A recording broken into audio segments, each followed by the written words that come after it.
गरुड़ पुराण के अनुसार किसी भी मरे हुए व्यक्ति को 3 चीज का घर में कभी प्रयोग नहीं करना चाहिए। कथा के माध्यम से समझें। दरभंगा जिला में एक ऐसी घटना घटा जो आप सुन करके दंग रह जाइएगा। एक बार एक लड़के का शादी हुआ, बड़े ही धूमधाम से शादी हुआ। शादी होने के बाद जब वह लड़का अपने ससुराल से जब चलता है तो रास्ते में उसका एक्सीडेंट हो जाता है।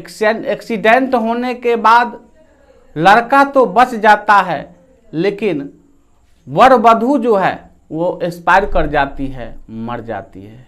मरने के बाद वह प्रेत बन जाती है और प्रेत बनने के बाद इधर उधर भटकना शुरू हो जाता है। और लड़का जो था उसका जेवर कपड़ा सब घर में ही रखे हुए था। ये कुछ दिन के बाद लड़के का दोबारा शादी हुआ। शादी होने के बाद वह जो जेवर था ले जाकर के अपने पत्नी को दिया और उसकी पत्नी जब उस जेवर को पहनती है तो उसी के माध्यम से उसके शरीर में प्रेत का वास हो जाता है। वास होने के बाद उसके मन पर जो है सो प्रभुत्व जमा लेती है, यानी मन पर अधिकार कर लेती है। अब यह बात जो है लड़का नहीं जानता था। जब वहाँ अपना ससुराल जब वह पहुँचता है तो काम धाम जिस प्रकार महिलाएं करती है ठीक उसी प्रकार वो करती थी।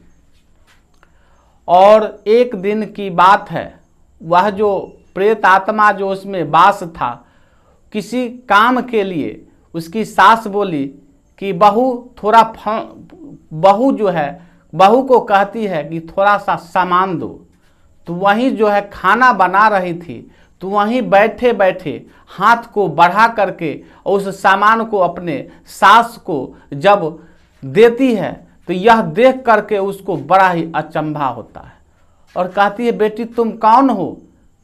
तब कहा वह कहती है, वधू कहती है कि हम जो है आपकी प्रथम जो है पुतोहू थी और मैंने इसका शरीर पकड़ लिया है, इसके माध्यम से हम आपके यहाँ रह रहे हैं।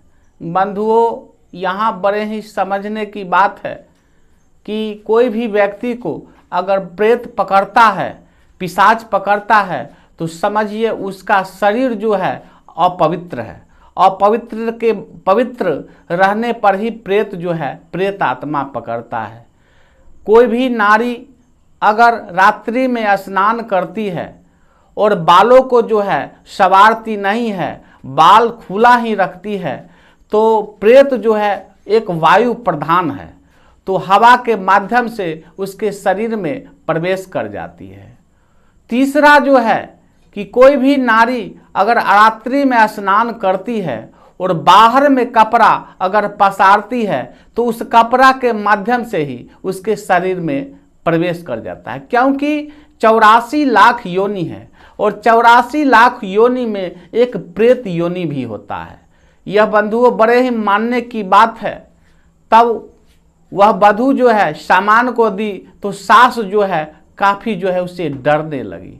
डरने के बाद पुतोहू कहती है कि माँ जी आप जो है हमसे मत डरे, आप लोगों को कोई आप लोगों को हमसे कोई हानि नहीं होगा।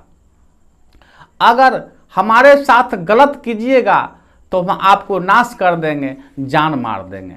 अब तो सास उसकी काफी भयभीत रहने लगी और एक दिन की बात है, अपने पुत्र को एकांत में ले जाकर के समझाती है कि बेटा तुम जो बहू को लाई है यह बहू नहीं है, उसके आत्मा में जो है प्रेत का, उसके शरीर में प्रेत का वास है।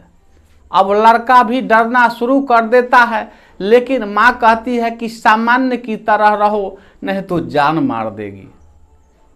कुछ दिन के बाद वह लड़का जो है एक तांत्रिक के पास जाता है और कहता है महाराज जी हमारे घर को बचा लीजिए, हमारे घर को बचा लीजिए। तांत्रिक सारा हाल तांत्रिक को जब वह लड़का बताता है तो बताने के बाद कहता है कि हम तुम्हें अभिमंत्रित जो है मंत्र सिद्ध के द्वारा एक तुमको धागा देते हैं और रात्रि में तुम जब पत्नी के साथ सोने के लिए जाएगा और जब वह सो जाएगी तो उसके बाल में जो है उस धागे को बांध देना। ठीक उसी प्रकार वह जैसे समझाया था उसी प्रकार रात्रि में जब सो जाती है तो बाल में बांध देती है। बांधने के बाद अब जो है अपने रूप में आ जाती है, चिल्लाने लगती है। घर जो लगा हुआ था वह घर खुल जाता है, किवाड़ खुल जाता है, घर से बाहर वह निकल जाती है और चिल्लाते हुए जाती है और जाते जाते एक शमशान जगह पर जाकर के छोटा सा हड्डी के रूप में बन जाता है और उसमें आग लग जाता है। बंधुओं, इसलिए कहा जाता है कि 3 चीज जो है मनुष्य को कोई भी अगर मर जाए आपके घर में तो 3 चीज घर वाले को उपयोग में नहीं लाना चाहिए।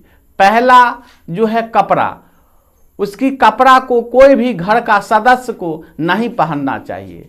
दूसरा है जेवर, और उसका अगर जेवर है तो जेवर को भी आप उपयोग में नहीं लाना चाहिए। अगर उपयोग में लाना ही चाहते हैं तो आप जो है उसको गला करके कोई दूसरा जो है सामान बना सकते हैं। और तीसरा है घड़ी, अगर उस घड़ी को आप कोई भी घर का सदस्य उपयोग में लाता है क्योंकि उससे प्रेत आत्मा का आसक्ति होता है तो उस अगर वैसा करता है पहनता है तो प्रेत आत्मा उस पर वास कर सकता है, उसमें जो है प्रवेश कर सकता है। इसलिए घर में सुख शांति के लिए आप लोगों को इस तरह का प्रयोग नहीं करना चाहिए।